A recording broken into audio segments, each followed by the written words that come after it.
Oh, am I that boring? Am I that boring? Hey everyone, my name is Maddie and today's video is going to be new releases this fall / recommendations that I have for you to read. We got Dobie chewing his bone right here. He's a little loud when he chews his bone, so don't mind that. I've got my handy dandy notebook. This is where I write down all of my books that I want to read. So I've got my little TBR side, I've got my wrap up and my YouTube videos down below. So this is actually July. So this is what I did in July. I do it every single month, and these little sticky notes are my YouTube ideas that I have. Today, I am going through my fall TBR, and these are basically just new releases that are coming out in the next few months. This isn't my usual setup. I'm moving actually a month from today, so my bookshelf is all packed up right now, and I'm actually getting a new bookshelf, so I'm waiting till we move to finally have a setup.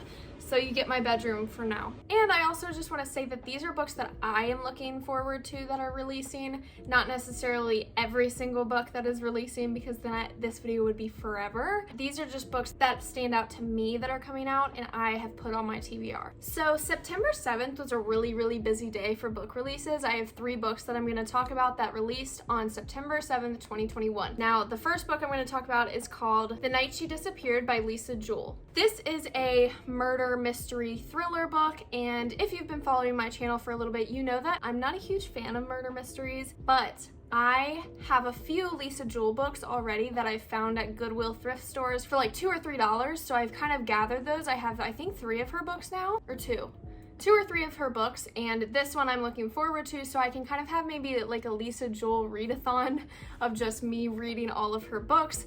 I tend to like murder mysteries when I read them, but it's not something I'm ever pulled towards or want to read, but when I do start it, I tend to like them. So The Night She Disappeared is about this girl named Tallulah who goes out one night on a date and basically is never heard from again. She has a daughter, and her daughter was spending the night with her mom as a babysitter so Tallulah could go on this date, and then that night, after the grandma's been babysitting a while, Tallulah never comes home. Fast forward 2 years, this girl named Sophia was left this odd note that said dig here, and I'm pretty sure you're led into some kind of what the fuck is going on. Now, that's just what I got from the summary. So if you are into murder mysteries, I suggest Lisa Jewell. I've heard wonderful things about her books. I think they're a little predictable, but a lot of murder mysteries, in my opinion, can be predictable. I think that's kind of what you're getting into. The whole time you're reading it, you're wondering who done it. So some people do figure it out early, but this is a book that I am definitely picking up this fall because I'm kind of in that spooky mood. So next month, I'm probably going to be reading a lot of horror, mystery, thriller books. The next book that released also on September 7th is called The Last Legacy by Adrienne Young. I read Fable and Namesake by Adrienne Young, and I actually didn't really like them. I thought they were really cute and kind of young adult, very fitting for me if I was younger. I think that I want to give Adrienne Young another shot because I did enjoy the idea that she had behind Fable and Namesake. I just didn't really enjoy the duology itself. The Last Legacy is about this girl named Bryn, and Bryn has a very prestigious background and family, but her parents did pass away a few years ago. Bryn gets this letter in the mail from her uncle Henrique, is kind of summoned back to their hometown to where she grew up, and I think now she is of the age to kind of take over that family role and step into this very prestigious, odd family dynamic. She gets there, she gets to her hometown, hangs out with her long lost family, cousins, uncles, and all that, and realizes that there are a lot of deep shadows in this family. There's a lot of sketchy stuff going on in the history of this family that actually led to her parents' death. So she's kind of thrown into this odd mix and doesn't really know what to do. And then I think when she gets to this house, she realizes it's a lot more to take on than she originally thought. I'm sitting on a heating pad because I've had some glute issues recently and it just got really hot, so I had to turn that down.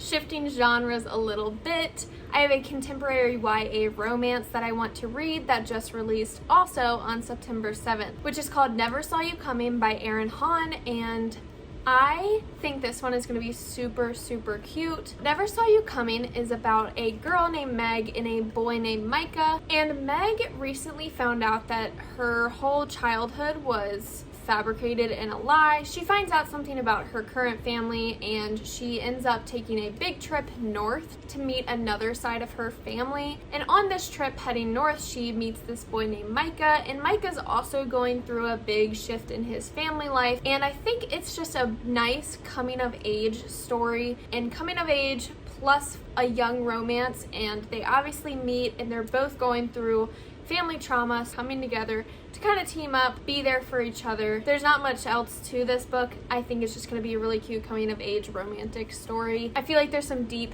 family trauma rooted in this book, and I think that it will be a tearjerker, but I'm looking forward to picking it up. The next book actually comes out on September 14th, so when this video is already out, it would have already come out. This book is Defy the Night by Bridget Kremerer. I really hope I'm not saying that wrong. The summary on Defy the Night is actually kind of intense. It's very long and kind of long-winded, so I'm going to try and summarize it very quick and really short. Basically, there's a kingdom that is falling apart from corruption, and there are lots of sectors in this kingdom. There is an apothecary apprentice who is kind of tired of seeing all of her neighbors and friends die from this sickness that has taken over the land, and she's kind of fed up with the royal people not doing anything about it. Flash to the royal people. The king and queen were assassinated, so the destiny is in their son's hand to kind of take over the kingdom. The summary even says the story is based on people with power and those without power, and what people are willing to do when they want a new future. So this book looks super interesting. I highly recommend you go read the summary for yourself, because there's a lot of other names involved and a lot of other things that were trickled in that summary, but it's really long-winded. I have that on my TBR list, and I'm very excited. Today actually, I'm filming this on September 14th, so it actually just came out today. Probably will get it on Libby, because I've been trying not to spend on books. Even though that like 2 videos ago I did a shopping vlog, we won't talk about that. The next book that comes out on September 28th is Vespertine by Margaret Rogerson. Now, Margaret Rogerson came out with An Enchantment of Ravens and also Sorcery of Thorns. I'm actually reading Sorcery of Thorns right now, currently, like I just started it yesterday. I will say Margaret Rogerson definitely has a different style of writing when it comes to her characters.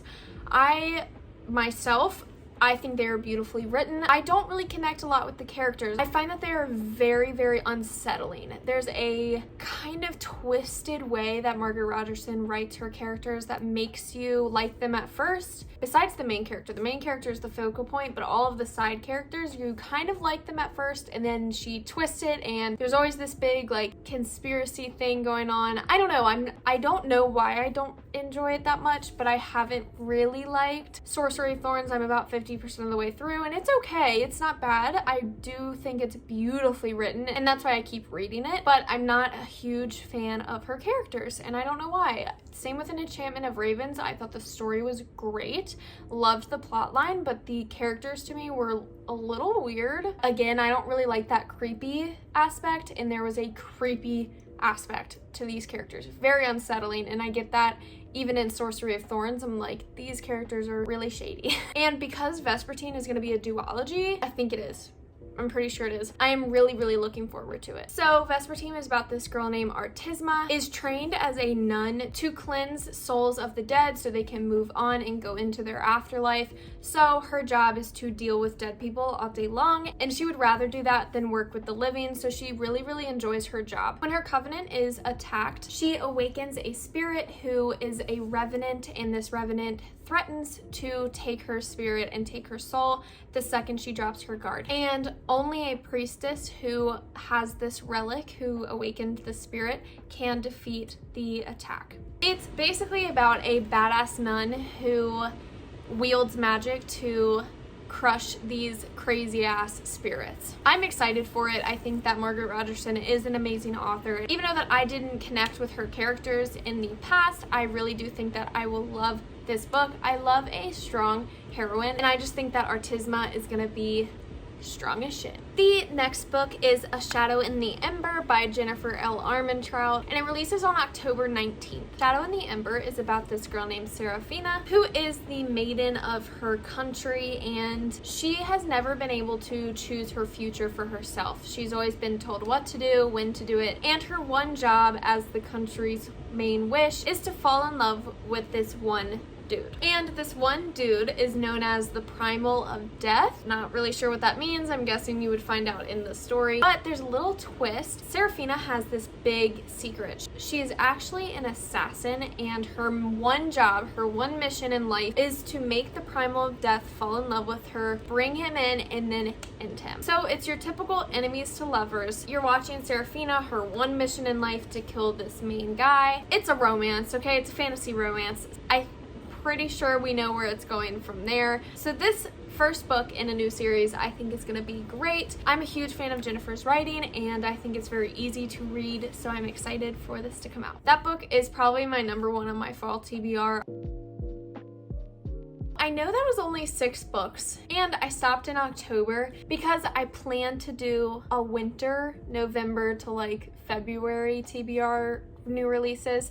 So this is just September and October really. But while I'm here, I kind of wanted to give you guys 2 extra bonus books that have been released for a few years. I think 2019 both of these came out, but they are perfect books for Halloween if you are interested in October spooky books. My number one recommendation, I wish I saved this book for October, was The Bone Houses by Emily Lloyd James. This book was super creepy, YA. Wow, did it creep me out. I really liked the feeling I got while I read this book. It isn't too scary, but I get creeped out really easily, and I loved the premise of this book. I have talked about it in a wrap-up previously, but it is basically about this girl who grew up in a gravedigger family. So her dad was a gravedigger and his dad was a gravedigger, and it's just been the family tree career. The thing about this village or this world is that skeletons can rise from the earth, and they're called bone houses, and her job is to bury them, keep them buried, or re-kill them. Kill them again, kill the bone houses. So that is her main job, and she runs into this map maker who comes into town making a map of the village, and suddenly all of these bone houses start popping up out of nowhere, and you find out that this map maker is connected to the bone houses somehow. It's very eerie. The relationships between all of the characters was super cute and really well done. I think this book is a great Halloween-esque book. Now, the second book that I'm going to recommend is actually An Enchantment of Ravens by Margaret Rogerson. And I know I just said that I wasn't a huge fan of Margaret Rogerson's characters in the past. I will say, An Enchantment of Ravens might not have been my favorite book, but it was creepy. It had this element of glamour and fae folklore that just made me like, I didn't hate the book. I thought the book was great.